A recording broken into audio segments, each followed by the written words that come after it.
Hello and welcome to sistercation.net.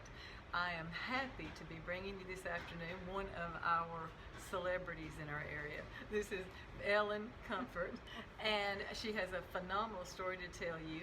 And I want to start with your age. Isn't that awful? I'm starting with age.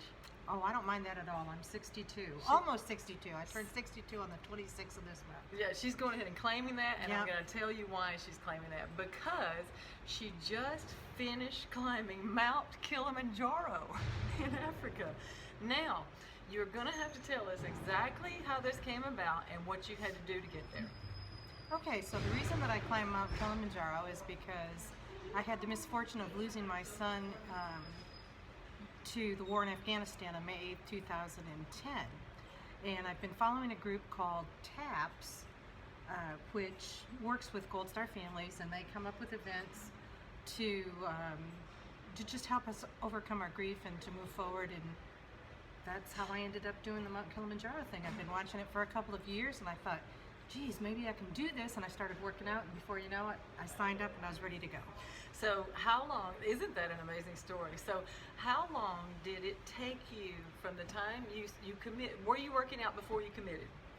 I started to work out in February of 2017, and I made the commitment in July of 2017 to go. So once you made that commitment, did you step up that workout? Yes, I did. And tell us what you did. Okay, so I got with the U.S. Army Rangers because Kyle was a Ranger, and I was invited down to the Ranger gym, and they designed a workout for me so that I could learn how to get physically fit. After that, we had some video conferences with the people that were going on the trip, and they told us to swim. So I started swimming, and I ended up swimming 2,500 yards per day. That's 100 laps, right? Well, it's 100 laps in our pool. Yeah, because it's 25. Yeah, it's 25 yards down and 25 yards back. So she did that because it helped with the altitude sickness, right? It helped. It helped with. It trained our body to work with less oxygen, so that kept us from getting altitude sickness. Because Kilimanjaro is 19,341 feet. She just happens to know that. Yeah. So when you trained, you did swimming. Correct. You did the zone training that the Rangers taught me. What does zone training mean? And is that something we can just Google and find out more about? You probably can. Just about everybody knows how to do that, I'm finding out. But what you do is you monitor your heart rate, and you change your speed. You go slow, fast, and medium speeds, and it teaches you endurance. And you're in zone 1, your heart rate is a certain rate. You're in zone 2, and it's a little bit higher. And then zone 3, it's a little bit higher. So it just trains your body to work at maximum efficiency with less effort. And you just kept upping your goal, right? As soon as you achieved a goal, you didn't start out swimming 100 laps, right? That's so right. You started out swimming however many, and then you kept. Did you up it weekly? Did you up it every workout? Did you up it every 4 weeks, 6 weeks? You know, I don't really know that I paid any attention to that. I was working out with friends, and I just kept swimming as long as they were swimming. Just keep swimming. Just keep swimming. Just keep swimming. Yeah, that's what I did. That's exactly. And then also I climbed stairs. Yes. So I was. Where did you do that? Well, out at Sacred Heart School, they have the stairs that go down to the soccer field, and there just happens to be 80 steps. So I would go up and down those steps until I had managed to go 3,000 stairs. Is that how many it would be to get up to Mount, or how many would that be? I mean, it was just I was just exercising. Everything. I didn't know, Yeah, just whatever I could do to try to get prepared for the trip. Yes. Okay. So you get on the plane, fly 23 hours. Is that right? Yes. 23 hours. You get there into this town called Arusha, Africa, and it's a step in time backwards, right? Yeah, it's a little bit. Yeah, they don't have the same conveniences that we have, and you have to be concerned about water. You can't drink the water. You have to have bottled water only. And then you checked into a modest hotel. You stayed overnight. Yes. Did you have the next day? Like, did you have a day and a half, or did you have nothing? Or you started the next morning? Well, the next morning we spent doing an equipment check, making sure that we had all our gear, and our American guide said the first thing you need to do when you get back to your room is cut your toenails. And then we cut our toenails because the descent Wow. He said you'll lose your toenail if you don't Wow. cut your toenails. So I cut them as short as I could get them. Did you cut them around? I'm just curious, or straight across? I just Did they cut tell them straight you? across. Yeah, I No, was they wondering just if they wanted told to, you. they just didn't want them hitting the toe of the boot when we were making our descent. Did you wear your boots doing your trekking on your stairway and stuff? I wore my boots when I was climbing the stairs, but I did not do that when I was working in the gym. I just wore my sneakers when I was on the treadmill and stuff like that. All right. How many days did it take you to get to the summit? 5 days. 5 days up, 2 days down. Okay. So you had a backpack, and it would weigh. It didn't have everything in it because everybody had an assistant or what? Porter. They call them okay. porters. My backpack probably weighed about 15 pounds, and the only thing that we put on our day pack were items that we needed for that particular day. And then when we would get to camp at night, the porters had gone ahead and they had already set up our tents, and they would have our boundary bag in there, and then we'd pull our sleeping bags out and anything that we needed for the evening. And so you went through 5. Did I understand you say 5 climate changes? Yes. All right. Starting with a rainforest. Started with the rainforest, then we went through some sort of a desert thing, and I can't remember the name of all of them. And then the last one was the Arctic climate when we were making our ascent. I found it interesting that you guys got up at 11:30 in the evening and started towards the summit because you wanted to be there by daylight. Oh no, you had another reason. You said it was because of the ground beneath you was colder and it was easier to travel. Right. The stones, there's a bunch of little tiny stones, and it's called scree, and when you're walking into it, you're kind of sinking in it. Right. But at nighttime, the dew and everything causes it to kind of freeze together a little bit, and so you don't sink into it as much. That makes it easier to trek your way to the summit. Isn't that something? And so there's about 5 different trails that go up to the summit from around Mount Kilimanjaro, and she said we saw very few people. And then that night when you got up and donned your hat, what did you see? Yeah, well, we got up at 11 o'clock so that we could eat a meal and be prepared to leave by midnight. And we're starting this trek, and I'm thinking, where did all these people come from? All you can see for miles are headlamps. And I kept looking up, and I thought, there is no way I'm ever going to get that far, knowing... Seeing them way up there. Yeah, seeing them way up there, and I'm thinking, I'm never going to make this. So finally, I just quit looking up, and I thought, just look at your feet, put one foot in front of the other, and just keep on going, and that's what I did. Yeah, and you know what? I think it's awesome that you even said that, because isn't that what you've done through this entire experience with Kyle? It really is what I've done. Yeah. Somebody asked me how I did it, and I said, I just got up every morning and kept putting one foot in front of the other until I didn't have to think about it anymore. And isn't it appropriate that you go to the summit, and that's exactly what you had to do, was put one foot in front of the other? Yeah. Now, when you got to the top, what did you have? What did you bring along with you? And tell me why you chose what you chose to bring with you. Well, the Alpine Ascents is the group that took us up there, and they have a leave no trace policy.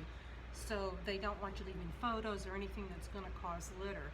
So one of my teammates had put pictures of her family member on a rock, and I thought, well, gosh, my sister paints these rocks for some group in Michigan. So I asked her if she could paint a rock for me and list the names of family members that had died from the 75th Ranger Regiment, and so she ended up doing a rock.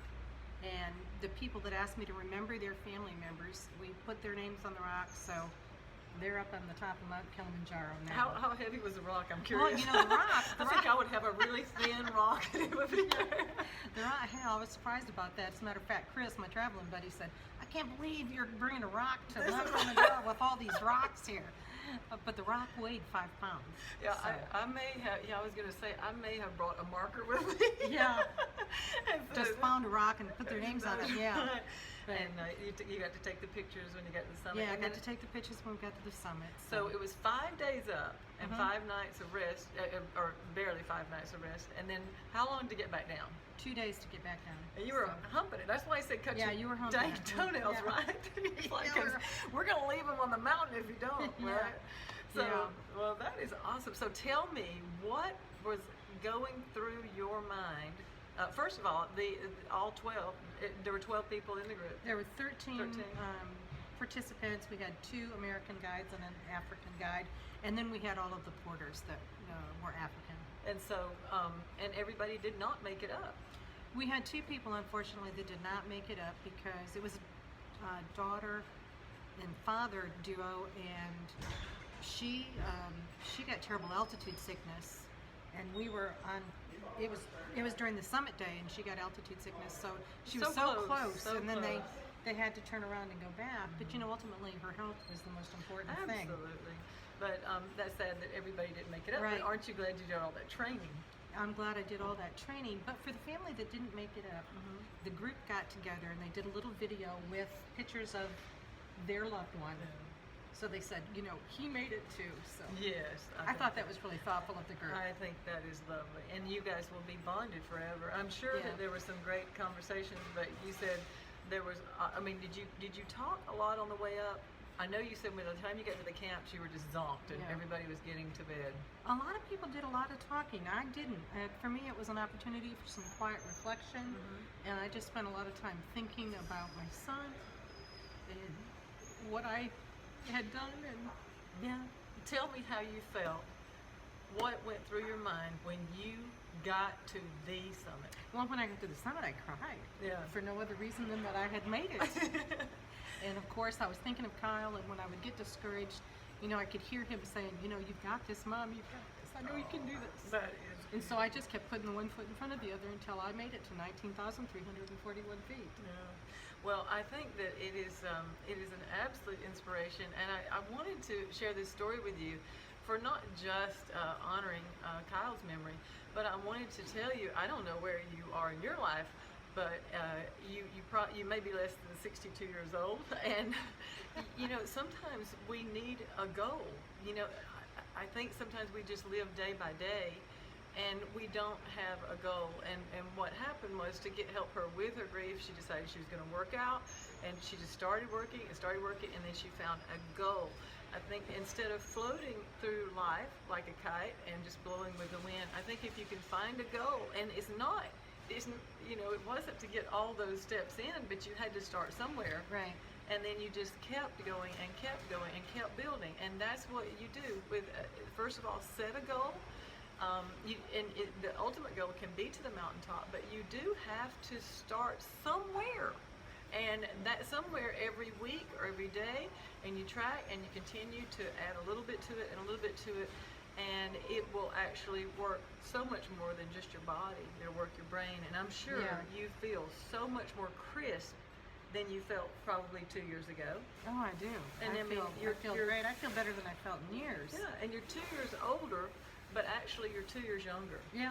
Because you're sharper. And Steve Jobs had all of his meetings, walking meetings. His business meetings were walking meetings, because he understood the power of the brain and brain energy as you walk and as you exercise. So it's just a great thing for not just your legs, your heart, and your lungs. It's a great thing for your mind as well. So Ellen, I just want to say thank you. I am so happy that I know you, and I really am. And I found this to be such a great story. I could not wait to get together with you to explain to our listeners why and how and what it meant to you. And more than anything, if she can do it, then anybody can do it. That's right. That's right. And so I hope this has been inspiration for you. I hope you will continue to watch and follow us on sistercation.net. It's on Facebook only. We discuss beauty. We discuss we do beauty products that we review, and we also do inspirational talks like this.